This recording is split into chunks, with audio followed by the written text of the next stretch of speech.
Alors c'est un nouveau succès pour les syndicats. Les manifestants sont plus nombreux que le 24 juin. Il y a davantage de grévistes aussi dans la fonction publique, même si ce n'est pas des niveaux records. On peut mettre un petit bémol pour les syndicats. On a vu peu de représentants du secteur privé dans les manifestations. Si on regarde un petit peu les pancartes et les slogans, on a vu quelques attaques ciblées sur Éric Woerth et liées à l'affaire Bettencourt, mais aussi beaucoup de slogans qui portent sur le fond de la réforme et notamment sur l'aspect pénible de certains métiers. J'ai retenu une pancarte qui représentait une infirmière en blouse blanche débordée et qui disait « Les héros sont fatigués ».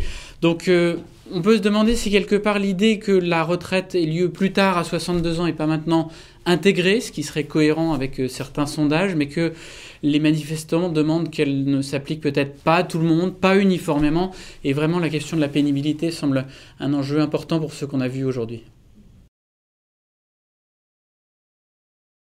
Alors, oui, le projet sera modifié, j'allais dire, c'est l'objet même de l'examen au Parlement, il y aura des amendements. Il ne sera pas modifié sur la question des 62 ans.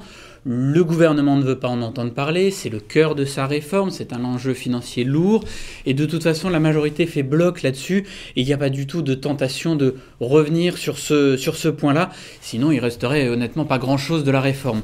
En revanche, sur des thèmes comme la pénibilité, on voit des amendements qui ont été déposés sur la prise en compte de la pénibilité pour pousser à des négociations de branche sur ce thème-là, pour réformer la médecine du travail. C'est des choses qui vont dans le sens de ce que demandent les syndicats, même si ça n'ira pas assez loin pour eux. Reste à savoir si le gouvernement donnera son aval à ces amendements. Ça, on le saura d'ici 2 ou 3 jours, et ça dépendra un petit peu de la lecture, de l'analyse que fait le gouvernement des manifestations et de la mobilisation d'aujourd'hui. Alors, les syndicats se réunissent ce mercredi pour décider de la suite qu'ils donneront à leur mouvement. Le plus probable est qu'ils s'orientent vers une nouvelle journée de mobilisation qui pourrait être sur le week-end du 18-19 septembre, le samedi ou le dimanche, justement pour faciliter la mobilisation des salariés du privé qui sont toujours réticents à faire grève un jour de semaine.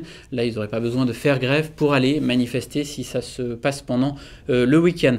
Alors, à ce moment-là, le projet aura déjà été voté à l'Assemblée nationale, mais il restera le passage au Sénat, où il peut encore y avoir des modifications. Le président du Sénat, Gérard Larcher, a fait des gestes d'ouverture ces derniers jours. Il n'est pas sûr du tout que le gouvernement soit vraiment sur la même ligne, mais les syndicats, eux, ont bien noté ces gestes d'ouverture, et donc ça leur donne une raison supplémentaire de ne pas lâcher le morceau pour le moment.